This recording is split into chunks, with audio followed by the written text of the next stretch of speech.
পরীক্ষার্থী বন্ধুরা, তোমাদের এসএসসি পরীক্ষার প্রস্তুতি হিসাবে এখন থাকছে বাংলাদেশের ইতিহাস ও বিশ্ব সভ্যতা বিষয়ের সর্বশেষ সাজেশন। আর এটা সকল বোর্ডের জন্য। তোমাদের পরীক্ষায় 1 থেকে 15 পর্যন্ত 15টা অধ্যায় আছে, কিন্তু সবগুলো অধ্যায় থেকে তোমাদের প্রশ্ন পড়তে হবে না। এখানে যে 15টা অধ্যায় আছে এর মধ্যে থেকে 11টা সৃজনশীল প্রশ্ন আসবে আর উত্তর দিতে হবে 7টা। এখান থেকে যে কোনো 10টা অধ্যায় পড়লে তোমরা সহজেই 7টা প্রশ্নের উত্তর দিতে পারবে। তাই যার কাছে যে অধ্যায়গুলো সহজ লাগে সেই অধ্যায়গুলো পড়ে ফেলতে পারো। তবে গুরুত্বপূর্ণ অধ্যায় হচ্ছে 2, 4, 6, 9, 10, 11, 13 এবং 15। এখানে যে 14তম অধ্যায় আছে বঙ্গবন্ধু শেখ মুজিবুর রহমানের শাসনকাল, এটা কিন্তু একটা সেন্সিটিভ ইস্যু বর্তমানে। তাই আমার মনে হয় তোমরা এই অধ্যায়টা বাদ দিতে পারো। শুরুতে ক নম্বরের জন্য জ্ঞানমূলক প্রশ্ন, অর্থাৎ সৃজনশীলের ক নম্বরে যে প্রশ্নগুলো আসবে তার সাজেশন এবং উত্তর। শিক্ষার্থী বন্ধুরা, সৃজনশীলের ক এবং খ নম্বর উত্তর যদি না পারো তাহলে কিন্তু আর এই সৃজনশীল দেওয়ার কোনো মানে হয় না। তাই ক খ অত্যন্ত গুরুত্বপূর্ণ। শুরুতে প্রথম অধ্যায় ইতিহাস পরিচিতি। 1 নম্বরে ইতিহাস কি? ইতিহাস হলো মানব সভ্যতার বিবর্তনের সাথে সম্পর্কিত বিভিন্ন কর্মকাণ্ডের ধারাবাহিক ও সত্যনিষ্ঠ বিবরণ। সাম্প্রতিক ইতিহাস কাকে বলে? সাম্প্রতিক সময়ের ঘটনাবলীর ধারাবাহিক বিবরণকে সাম্প্রতিক ইতিহাস বলে। ঐতিহ্য কাকে বলে? অতীতের অভ্যাস, শিক্ষা, ভাষা, শিল্প, সাহিত্য, সংস্কৃতি যা ভবিষ্যতের জন্য সংরক্ষিত থাকে তাকে ঐতিহ্য বলে। ইতিহাসের উপাদান কয়টি? 2টি, লিখিত ও অলিখিত। ইতিহাস শব্দটির সন্ধিবিচ্ছেদ কি? ইতিহ যোগ আস। ঈদ সিং কে ছিলেন? ঈদ সিং ছিলেন চীনের পরিব্রাজক। তবগাতি নাসিরি গ্রন্থের লেখক কে? মিনহাজ উস সিরাজ। ইতিহাস শব্দটির উৎপত্তি হয়েছে কোন শব্দ থেকে? ইতিহাস শব্দ থেকে। ইতিহাসের জনক কে? গ্রিক ঐতিহাসিক হেরোডোটাস। আধুনিক ইতিহাসের জনক লিওপোল্ড ফন র্যাঙ্কে। আইনি আকবরী গ্রন্থ কার লেখা? ঐতিহাসিক আবুল ফজল। ওয়ারি বটেশ্বর কোথায় অবস্থিত? নরসিংদী জেলায়। ভৌগোলিক অবস্থানগত দিক থেকে ইতিহাসকে কয় ভাগে ভাগ করা হয়? 3 ভাগে। হিস্টোরিয়া কোন ভাষা শব্দ? গ্রিক ভাষা শব্দ। সমাজ জীবনী ইতিহাস উক্তিটি কার? উক্তিটি ব্রিটিশ ঐতিহাসিক আর্নল্ড টয়েনবির। যা কিছু ঘটে তা ইতিহাস, যা ঘটে না তা ইতিহাস নয়। মতটি কার? মতটি ঐতিহাসিক ডক্টর জনসনের। ইতিহাসে কিসের ঠাঁই নেই? ইতিহাসে আবেগ ও অতিকথনের ঠাঁই নেই। বিষয়বস্তুগত ইতিহাস কি? কোনো বিশেষ বিষয়ের উপর ভিত্তি করে যে ইতিহাস রচিত হয় তাই বিষয়বস্তুগত ইতিহাস। ইতিহাস শব্দের অর্থ ঐতিহ্য। রাজতরঙ্গিনী এর লেখক কলহন।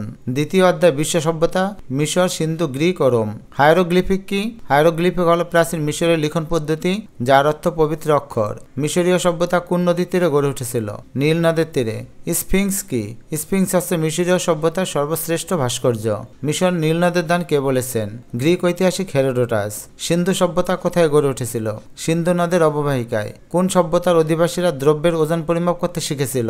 সিন্ধু সভ্যতার অধিবাসীরা। পৃথিবীতে প্রথম গণতন্ত্রের সূচনা হয় কোথায়? এথেন্স নগরীতে।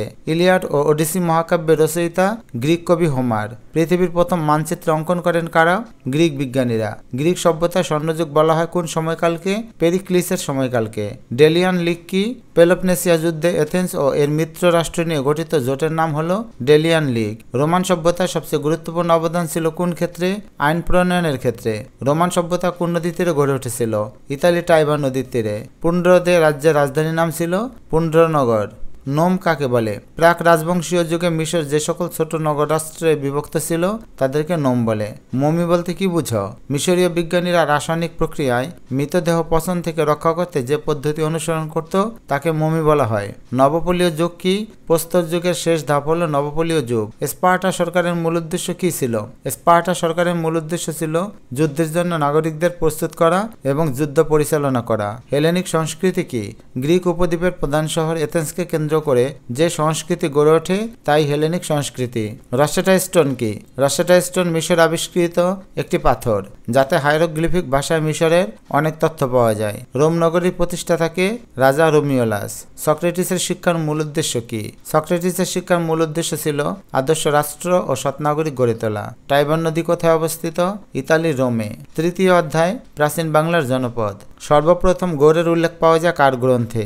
পানিনির গ্রন্থে। বর্তমান কুমিল্লার প্রাচীন নাম সমতট। গঙ্গা ও ভগীরথীর মাঝের অঞ্চলকে বলা হয় বঙ্গ।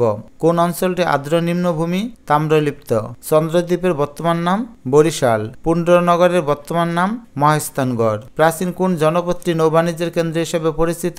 তাম্রলিপ্ত জনপদ। তৎকালীন কতটি জনপদের কথা জানা যায়? 16টি। ঈদসিং কোন দেশের ভ্রমণকারী? চীন দেশের। সমতট অঞ্চলের রাজধানী কোথায় ছিল? কুমিল্লা শহরের 12 মাইল পশ্চিমে বড় কামতা নামক স্থানে। জনপদ কি? প্রাচীন বাংলার জনবসতিপূর্ণ ও কৃষি নির্ভর ছোট ছোট অঞ্চল হলো জনপদ। ইজিয়ান সভ্যতা কাকে বলে? ইজিয়ান সাগরের দ্বীপপুঞ্জে এবং এশিয়া মাইনরের পশ্চিম উপকূলে যে উন্নত এক প্রাচীন নগর সভ্যতা আবিষ্কৃত হয় তাকে ইজিয়ান সভ্যতা বলে। প্রাচীন যুগ কি? খ্রিস্টপূর্ব 5ম শতক থেকে খ্রিস্টীয় 13 শতক পর্যন্ত সময়কালকে বাংলার ইতিহাসকে প্রাচীন যুগ বলা হয়। তাম্রলিপ্ত জনপদ কোথায় অবস্থিত? তাম্রলিপ্ত জনপদের অবস্থান ছিল হরিকেলের দক্ষিণে বর্তমান মেদিনীপুর জেলার তমলুকে। বাংলাদেশের আয়তন কত? 1,47,570 বর্গ কিলোমিটার। গৌড়রাজ শশাঙ্কের রাজধানী কোথায় ছিল? কর্ণ সুবর্ণ। শিক্ষার্থী বন্ধুরা, বাকি প্রশ্নগুলো এবং উত্তরগুলো তোমাদের সামনে তুলে ধরলাম, এখান থেকে দেখে নাও।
শিক্ষার্থী বন্ধুরা, এবার খ নম্বরের জন্য প্রশ্ন অর্থাৎ অনুধাবনমূলক প্রশ্ন।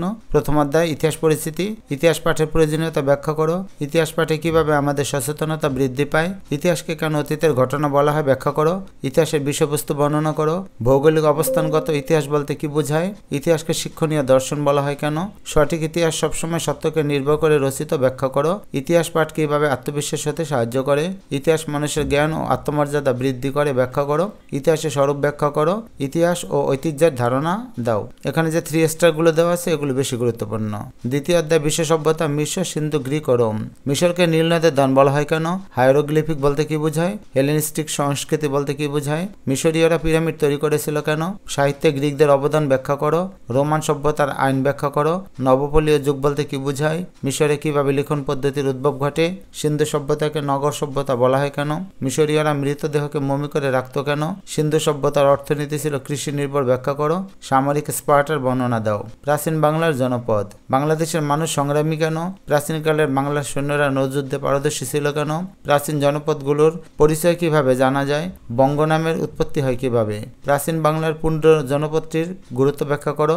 বঙ্গ জনপদের বর্ণনা দাও। প্রাচীন বাংলার জনপদগুলোর বর্ণনা থেকে কি জানা যায়। ভৌগোলিক পরিবেশ অথবা জলবায়ু জনজীবনকে কিভাবে প্রভাবিত করে ব্যাখ্যা করো।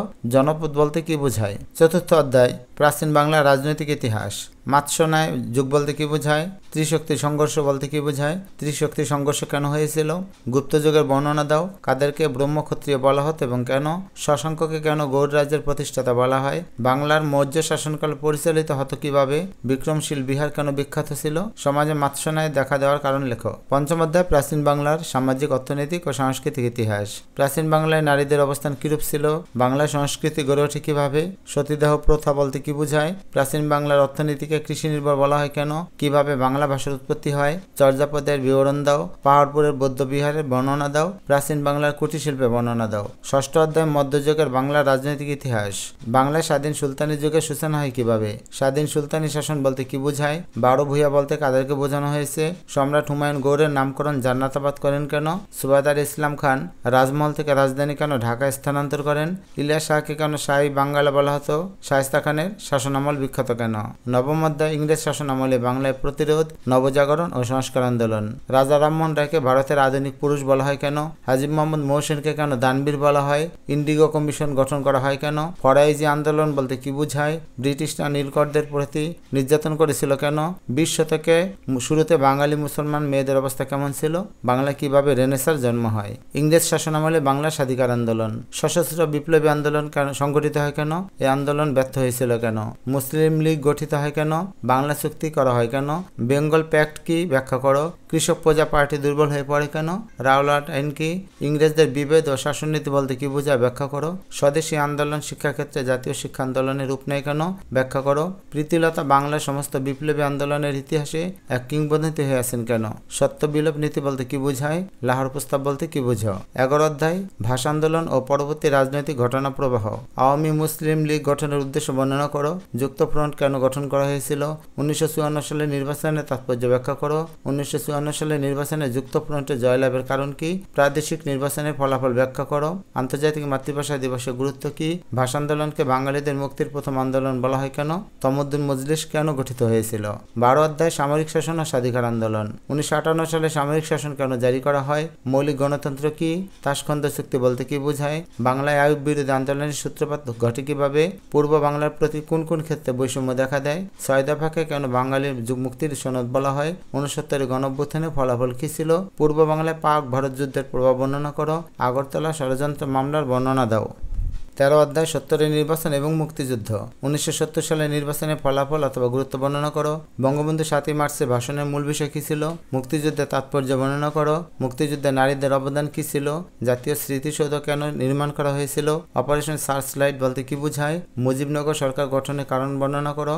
বাংলাদেশের মুক্তিযুদ্ধে প্রবাসী বাঙালিদের ভূমিকা বর্ণনা করো। 14 অধ্যায় বঙ্গবন্ধু শেখ মুজিবুর রহমানের শাসনকাল। প্রথম পাঠশালা পরিকল্পনা ব্যাখ্যা করো। শিক্ষাক্ষেত্রে উন্নয়নে বঙ্গবন্ধু জরুরি পদক্ষেপ বর্ণনা বর্ণনা করো। বঙ্গবন্ধু কিভাবে কৃষির উন্নয়ন করেন। স্বাধীনতা পরবর্তী বাংলাদেশের অবস্থা কিরূপ ছিল।